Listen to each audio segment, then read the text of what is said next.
हुदहुद एक ऐसे परिंदे का नाम है जिसका जिक्र कुरान करीम में भी आया है।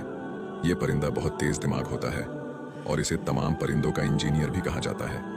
अल्लाह ताला ने इसे वो ताकत अता फरमाई है कि ये जमीन के नीचे कहाँ पानी है इसका पता लगा सकता है। एक दफा अल्लाह के नबी सुलेमान अलैहिस्सलाम परिंदों की खबर लेने के लिए निकले तो आपको पानी की प्यास लगी और आपको हुदहुद परिंदे की याद आई। आपको बता दें कि सुलेमान अलैहिस्सलाम को अल्लाह ताला ने तमाम जानवरों, परिंदों, दरख्त, फूल और जिन्नातों पर हुक्मरानी दी थी, जिससे आप उन सब की बातें सुनते और समझ सकते थे।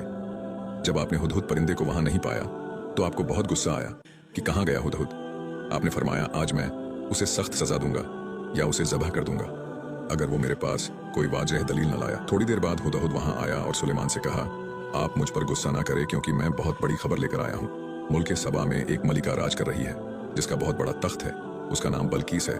वो और उसकी कौम माज अल्लाह सूरज की पूजा करते हैं। सुलेमान अलैहिस्सलाम ने हुदहुद की बात सुनने के बाद उस मलिका को एक खत लिखा और उसे एक अल्लाह की तरफ आने की दावत दी और कहा कि शिरक मत करो। सुलेमान अलैहिस्सलाम मुल्क शाम में थे और वो मलिका मुल्क सबा में थी। जब सुलेमान अलैहिस्सलाम का खत मलिका को मिला तो उसने वो खत अपने सभी दरबारियों को पढ़कर सुनाया और कहा कि ये इज्जत वाला खत आया है।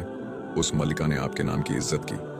मलिका ने अपने दरबारियों से पूछा कि अब आप बताइए कि क्या करना चाहिए। दरबारियों ने कहा कि आप जो कहेंगी हम वो करने के लिए तैयार हैं, चाहे जंग हो या समझौता। उस मलिका ने कहा कि जंग में बहुत कुछ बर्बाद हो जाता है, हम उन्हें तोहफा भेजकर मामला रफा दफा कर देते हैं।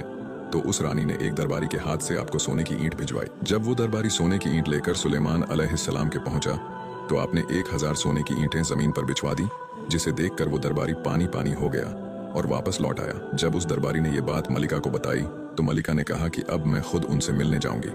जब आपको पता चला कि मलिका आपसे मिलना चाहती है तो आपने अपनी कौम से फरमाया, वो कौन है जो मलिका का तख्त उठाकर यहाँ ला सकता है। कहा जाता है कि वो तख्त कोई मामूली तख्त नहीं था, वो 7 फ्लोर का था और सोने चांदी से भरा हुआ 80 हाथ लंबा और चौड़ा था। एक जिन ने कहा कि मैं वो तख्त आप तक ले आता हूँ बिना किसी गलती के, सही सलामत जवाल के वक्त तक। बता दें कि ये तख्त इतनी दूरी पर था कि वहां आने जाने के लिए 2 महीने का वक्त लगता था, लेकिन उस जिन के लिए जवाल तक वो तख्त ले आना मुमकिन था। आपने फरमाया कि मुझे वो तख्त इससे भी पहले चाहिए। फिर आपकी कौम में से एक उम्मती ने कहा कि मैं आपके पलक झपकने से पहले वो तख्त आप तक ले आऊंगा, मुझे इजाजत दीजिए। आपने उन्हें इजाजत दी और वाकई में उन्होंने अल्लाह की अता से वो तख्त पलक झपकते ही आपके पास ले आए। आप अलैहिस्सलाम ने हुक्म दिया कि इस तख्त का नक्शा बदल दिया जाए। देखते हैं मलिका इसे पहचान पाती है या नहीं। आपके हुक्म के मुताबिक उस तख्त का नक्शा बदल दिया गया। जो वो मलिका आपसे मिले आई तो आपने उसे तख्त दिखाया और पूछा, जानती हो ये क्या है? उसने कहा, मैं जानती हूँ कि ये क्या है और मैं ये भी जानती हूँ कि आप कौन हैं और क्या है, इसलिए मैं खुद यहाँ आपसे मिलने आई हूँ, ये ऐलान करने के लिए कि मैं कुफ्र छोड़कर सुलेमान अलैहिस्सलाम के रब पर ईमान लाती हूँ अपनी पूरी सल्तनत के साथ और मैं दीन इस्लाम को कबूल करती हूँ।